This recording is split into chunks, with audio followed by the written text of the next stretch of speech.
everybody, it's 5th of October. Clock is 6:30 here in the evening and it's already almost pitch black outside. It's crazy how early it gets dark now.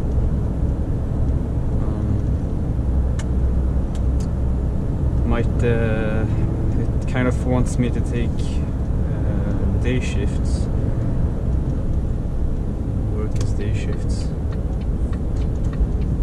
Anyways, now we're driving here up onto the Essingeleden beside Stockholm, which is gonna be to our right hand side,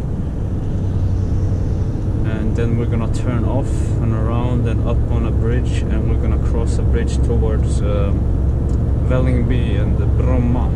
We're gonna go to Bromma at Bromma blocks there, like by the Bromma airport here in Sweden, Northern Europe. And I'm gonna deliver there with the trailer, and then I'm gonna park the trailer there, and then I have a small store with the truck, with only the truck, or it's actually a big store. It's Willys in Sundbyberg, Esplanaden. So it's a pretty nice drive. I just ate, but I didn't take any real break, so I still haven't really took my dinner break. I started work 2 o'clock, and as I said, now it's 6:30. Oh, and great news, you guys!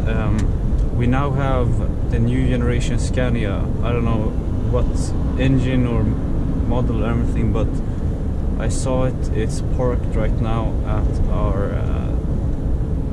terminal, although it was not as I thought. I thought it was going to replace one of these Volvos, and not this Volvo. This is a Volvo FH 460, 4.5 meters high and 24 meters long, you know, full length. I'm gonna have to switch to the right lane here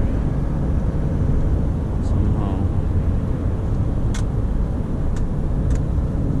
So yeah, I thought it was gonna replace one of those older Volvos, but apparently it did not. For some odd reason, it has the same number as a pretty new Scania we have. So I don't know what happened to that Scania. Oh well. At least we have one new generation Scania now, which is pretty awesome. So I really hope I will be driving it sometime soon, because I did get to drive that brand new Volvo FH Tridem truck with the drawbar trailer, which had 3 axles, the brand new Volvo FH 540, which I have a couple of videos of connecting and driving and stuff. You can just check out my channel or search Driving Bro Volvo FH 540 Tandem or Tridem, and you might find it. So I did get to drive that one when it was brand new, so I don't know, I hope I get to drive this new generation Scania truck as well sometime soon. But I'm having a little bit of back issues. You know, I broke my back almost a year ago now when driving motocross. So here's Stockholm City.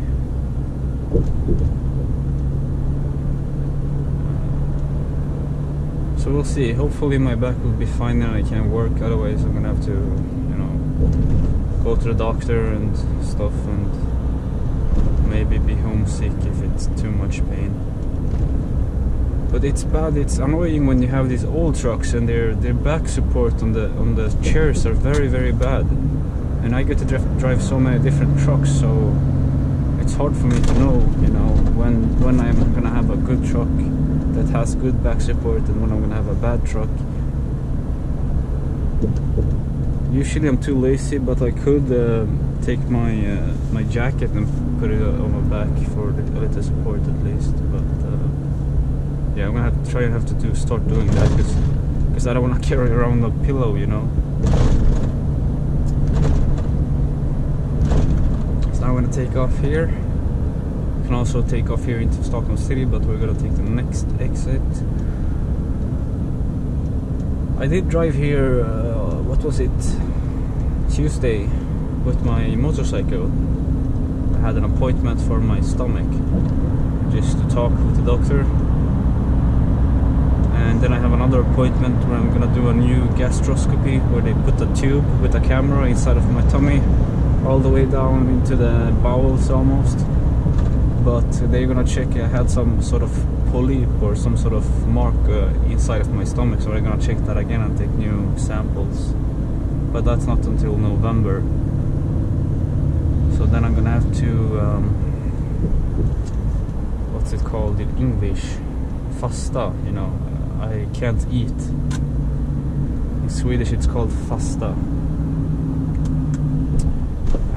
Where I can't eat for like, I don't know how many hours. Like I can't eat any breakfast that day when I go.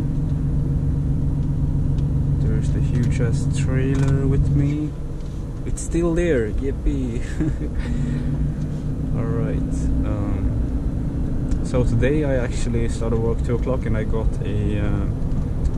a small Volvo truck, and I drove to Farsta Centrum Garage and delivered there, and I came back and I had to wait like half an hour or 40 minutes just to be able to unload the truck from empty goods, because it was a big queue, you know.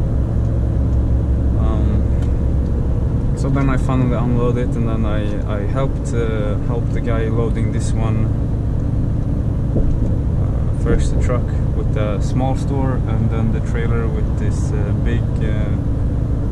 big online grocery store called Matham. But we're actually going to stop delivering to these guys. I'm not 100% sure, but there's been a lot of rumors and everybody's saying so. So I guess we're gonna stop delivering, and we are kind of delivering less and less to them. Earlier we could go with like 2 full trucks to them, but now it's like 1 trailer at most. So we're kind of just delivering, I guess, the last pieces we have in our terminal to those guys, and then I believe Bergendals are gonna take over, which is located in close to Alby, where I live, in northern Botkyrka municipality. So I wonder how because they are also like Matham. They like I stumbled upon a friend in the grocery store, and he told me he actually worked there once, and he told me that they also had this headset and they picked food at Bergendals. So somehow they also have trucks and they're going to deliver to Matham now. I don't know how that's gonna work out, but they wanted to switch from us to Bergendals, so now we're just gonna stop delivering to these guys. So this will be maybe the last video you see me driving here and delivering here. So it's quite a shame, because I really like delivering this way. It's a nice drive.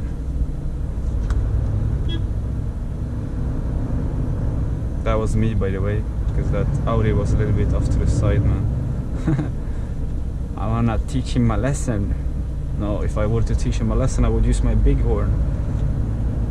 But I don't want to cause such commotion, you know. So here's a pretty beautiful place in Bromma. What did I do there? I've been here before. Yeah, I delivered here when I worked at Spendrups to a bar down there by the sea. And then I had, it was early in the morning. No, it was Åbro. Yeah, Åbro delivered here. Not Spendrups, beer company. And I arrived so early, so I had like 40 minutes before they were gonna open, so I kind of just put the tachometer on hold, waiting symbol, and I just walked around the neighborhood, and it was really nice over there. Just lots of Swedish people, and looked very beautiful, and everybody was kind. But of course, as everywhere in Stockholm, where it's like, you know, lots of Swedish people and it looks beautiful, it's usually also very expensive to live there. Like rent is usually like $1,000 a month at least, and if I'm gonna move out, I'm looking to pay no pedestrians there. I'm looking to pay like maximum like $700, $600 hopefully maximum for a 1.5 roomer or 2 roomer. Hopefully a 2 roomer, but if it's cheap I'll go with 1.5 room. And I really wanted to buy also a building, I mean buy a house, like take a loan and buy it instead of just renting. But I don't know about that, because then I will put myself in debt for the rest of my life. But it's a lot easier to buy because you have a lot more to choose from. But I would prefer renting at first. That feels nice. It feels nice to have my money, you know.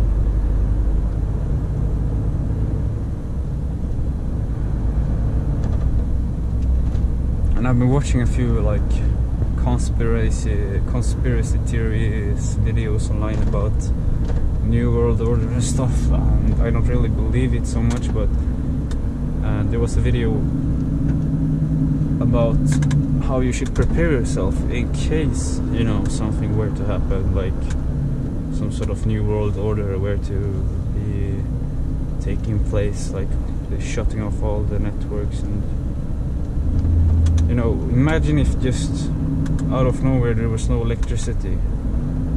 Because there's been talk like in the scientific world about poles in the earth shifting right now, like it's happening right now, they're telling us, some scientists. And if they shift, it means it's gonna wipe out all the electricity. All our electricity is gonna be wiped out. And that means no ATMs or nothing will work, so you won't be able to withdraw any money from your bank accounts, and who knows if you're even gonna get back that money. Oh, come on! Yes, we made it! So yeah, so what they kind of said, they just said, don't put yourself in debt. Many people believe that the debt will just be wiped out because it's you know, all electricity will be wiped up. But that's not the case, he said, for some reason. And also you should like take out a bunch of your savings in cash and store it somewhere,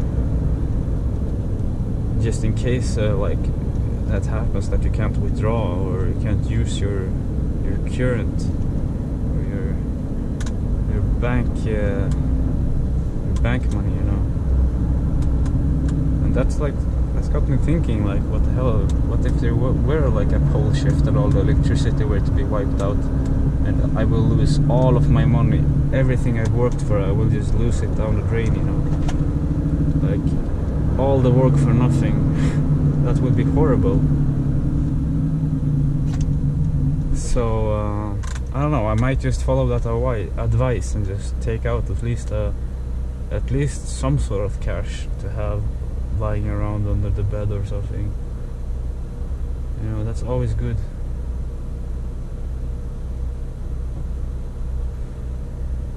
Anyways, enough about that. We're soon arrived at the destination. I think the camera should still be recording. Yeah, like 5 minutes left until it's gonna cut. So hopefully you'll see the reversing as well. Now, I think some of you believe that this surf pad is mine, but this is not my surf pad, it's the company's. Every truck that I drive has one. And we use this for GPS, vehicle stats, here I can show you guys. Here's my driving stats. Hold on, let me just decrease the brightness so we can see something. 4.2 liters every 10 kilometers, pretty high. Thirsty truck this is. I know Volvo's pretty thirsty. And here's my brake that we entered is only 11%, so that's really good. It has a good engine brake, this thing. So, and yeah, now we also use the surf pad to deliver, but I've noticed a couple of times the surf pad has issues. It very often logs me out of the delivery software, so I can't deliver. I have to like figure that out. and if it still doesn't work I have to write everything down, and then when I get back to the terminal I can use one of their phones instead and log into that, and then I can kind of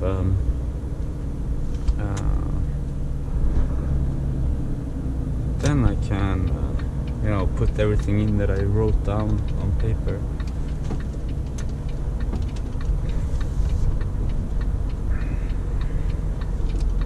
So here's this gypsy camp, which they have removed now. Holy crap, look at this, you guys. This was a real homeless camp before. Right here, they were chilling all the time. Every time they were chilling here in broken down cars, making fires, washing their clothes and stuff. And now they're gone, and they blocked up the place. That's interesting. I wonder where they're gone, man. I hope they're alright. Even though they're kind of destroying our woods and living like crap, I mean, just stealing stuff and leaving garbage, you know, there's still people, and I hope they're just being taken care of somehow.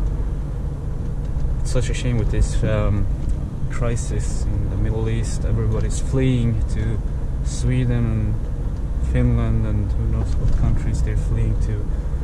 I think some of them ended up in here. I don't know what this place is, but I don't know. I just saw a lot of, what's it called? Flyktingar in Swedish. I'm going in that building once. Okay, let's see here. I gotta go in. Hopefully this guy can open up for us. I think he will. Yeah, awesome. Nice, nice. Thank you, buddy.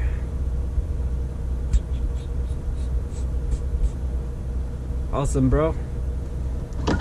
Thank you, brother. He did not hear me.